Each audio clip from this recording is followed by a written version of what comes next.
को इंसान की जिंदगी जीने का हक अधिकार दे गया। उस महामानव के सम्मान में हम लोग जयकारा नहीं लगा सकते। तो इसी के साथ ऐसी आवाज में दहाड़ मारनी है कि यहाँ से 25 किलोमीटर दूर तक आवाज जानी चाहिए। जय भीम, जय भीम। अब लग रहा है कि सो के जग गए हो आप लोग। तो सबसे पहले बहुजन समाज महाजन में सभी संतों, गुरुओं और महापुरुषों के चरणों में नमन करता हूं। और साथ में हमारे बड़े भाई सिद्धार्थ भारती जी जो जिला वरिष्ठ संयोजक है भीम आर्मी से, और मेरे साथ कंधे से कंधा मिला करके अपने छोटे भाई को लेकर के चल रहे हैं। मैं उनको तहे दिल से जय भीम करता हूं। और साथ में हमारे भाई मुकेश गौतम जी जो भीम आर्मी से तहसील प्रभारी है, मैं उनको तहे दिल से जय भीम करता हूं। और साथ ही साथ हमारे भीम आर्मी के साथी नंद किशोर, विजय और अनिल जी उनके साथ में आए हुए बरोठा से जितनी भी हमारी भीम आर्मी की टीम है उनको भी तहे दिल से जय भीम करता हूं। और यहाँ प्रांगण में बैठे हमारी माताएं, बहनें, बूढ़े बुजुर्ग, नौजवान साथी, इन सभी को तहे दिल से जय भीम करता हूं। और साथ ही साथ बुद्ध कथावाचक व उनकी टीम को मैं तहे दिल से जय भीम करता हूं। और इसी के साथ हमारे भाई उत्तम जी जो डीजे मास्टर हैं, इनको भी तहे दिल से जय भीम करता हूं। और इसी के साथ अपनी गाड़ी को आप लोगों के बीच में शुरू करने से पहले मैं एक पद के माध्यम से बताना चाहता हूं कि राहत की दरिया का किनारा भी कभी आएगा, कि राहत की दरिया का किनारा भी कभी आएगा। और वक्त अगर आपका है तो क्या हुआ साहब, संघर्ष कर रहे हैं, वक्त कभी हमारा भी आएगा, वक्त कभी हमारा भी आएगा। कहना दोस्तों कि आज आजादी के 76 वर्ष हो गए, लेकिन हमारे समाज के लोग आज भी गुलाम हैं। देश आजाद हो गया, लेकिन मेरे दलित समाज, पिछड़े वंचित लोग आज भी आजाद नहीं हो पा रहे हैं, क्योंकि आज भी उनके साथ शोषण अत्याचार हो रहा है। गांवों में जाकर देख लीजिए, उनके गांव जो सड़कें हैं वो सड़कें भी कच्ची हैं। सिर्फ और सिर्फ हमारी वोट का इस्तेमाल किया जाता है, लेकिन हमारे साथ जो शोषण होता है उसके खिलाफ कोई आवाज नहीं उठाता। आज इस देश को आजाद हुए 76 वर्ष हो गए, लेकिन मेरा समाज आज भी गुलाम है। अगर गुलाम है तो उसकी वजह भी वो है क्योंकि बाबा साहब अम्बेडकर ने तुम्हें वोट का अधिकार दिया। और जब बाबा साहब अम्बेडकर ने तुम्हें वोट का अधिकार दिया तो उस समय उन्होंने कहा था कि जाइए अब अपना राजा जो चुनना जाता है वो राजा अपने आप खुद चुन सकते हो। लेकिन हमारे समाज के लोग उस वोट की वैल्यू को नहीं पहचान पा रहे हैं।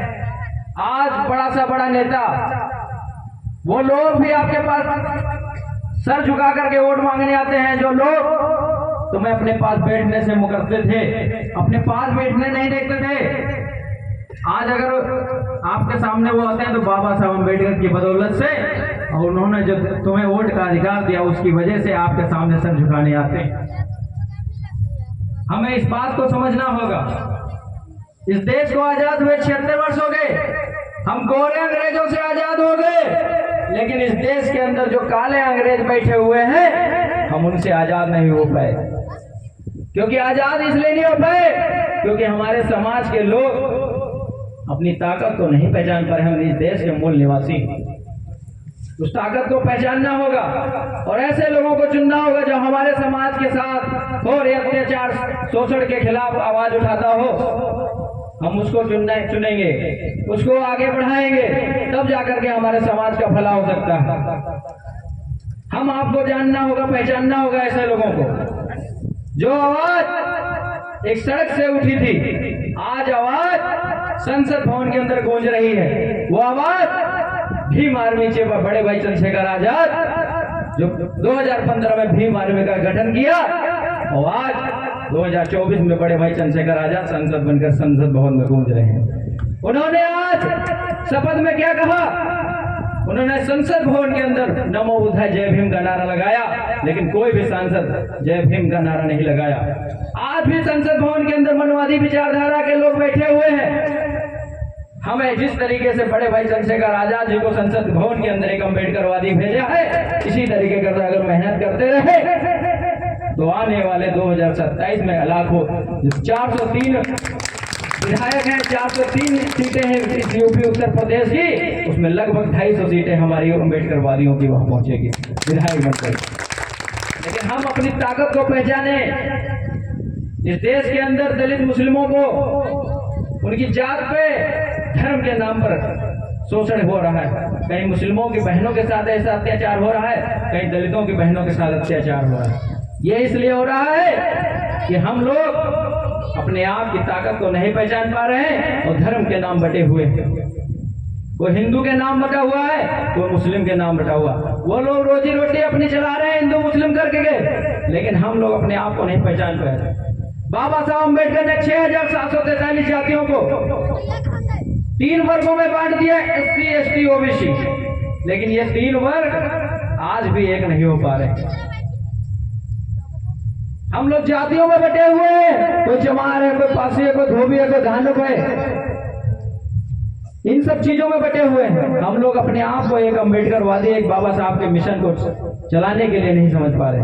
यहाँ के नौजवान साथियों से मैं कहना चाहता हूँ, अगर चाहते हो इस देश में मान सम्मान, अगर चाहते हो इस देश में हमारे बहन बेटियों की इज्जत बचे रहे, अगर चाहते हो इस देश के अंदर संविधान बचा रहे, तो आपको भीम आर्मी का दामन थामना होगा और बड़े भाई चंद्रशेखर आजाद को इस यूपी के 2027 में चुनाव जिता करके इस प्रदेश का मुख्यमंत्री बनाना होगा। तब जाकर के हमारा संविधान बच पाएगा, क्योंकि संविधान को बदलने की कोशिश की जा रही है।